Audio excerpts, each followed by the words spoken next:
Hey everybody, this is Alireza from Zafre, and today we're going to be talking about how you can create a transition effect between outside and inside box shadow.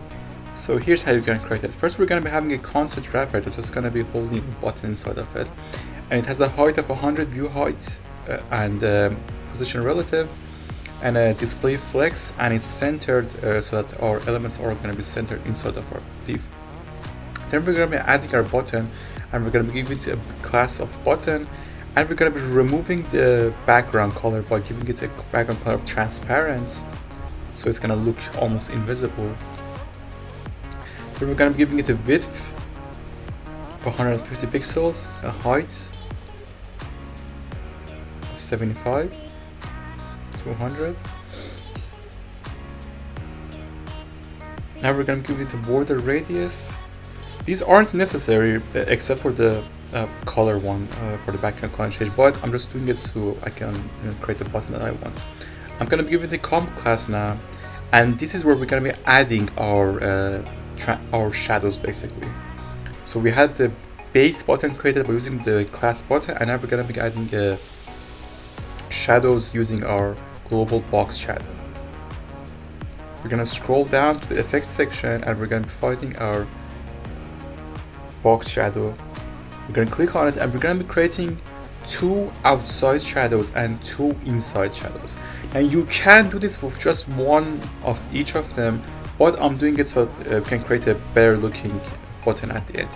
We're going to be giving it an outside shadow effect when the user isn't hovered in, and we're going to get an even inside shadow when the user isn't hovering either. But the difference is that we're going to be setting the values for the inside to be 0 when the user hasn't hovered in on the button, and we're going to be setting them to the default value when they do hovering. So we're going to be setting the outside values for the black one, the color black. Then we're going to be creating another one. This one is going to be another outside shadow, but this one is going to be using the color white. So it's gonna look like this at the base, by default when the user hasn't hovered in. Now we're gonna be adding our inside shadow. The trick is to give them all the value of 0, but we have to pick the correct color here. So we're gonna just copy and paste the color we used previously, and we're gonna be creating another inside shadow. This one's again gonna have 0 pixel for all of the values, and we're gonna be giving it a color of white. So far now we have the base form without any hovering. And just to make things a bit clearer, we're going to be adding a separate class for whenever we want our button to have the hover effect. So we're going to be using another comp class. This one is going to be called have hover state. And we're going to be adding a transition to it, and it's going to be for box shadow, since all of these will be using the box shadow property. We're going to give it a 400 milliseconds and using the ease timing function. And now we're finally going to be accessing the hover state, and now we're going to be changing our values. Basically, we're just going to be replacing the lower two values with the top two values. So we're going to be giving these zeros, turning them to the corresponding value, and we're going to be changing these to 0. So these are all going to be going to 0 for outside box shadows, and now we're going to give these the values that the outside box shadows used to have or have in the without being hovered on.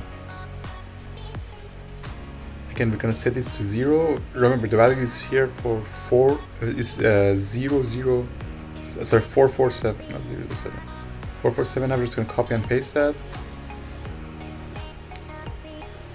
And now we're just gonna get rid of the hover, and now we're gonna test it. And we can see that it's working fine. Again, you can do this with just one inside and one outside shadow. You don't have to do it like this, but I just did it like this so that it looks a bit better. But you can mess around with it with multiples for example, like 3 shadows or just one. That works too. I'm gonna just change my color here for text color and change the text itself so it looks a bit better. I'm gonna center it and give it a 1 rem for its font size. and now it's looking much better. Thanks you for watching, and we'll see you in the next video.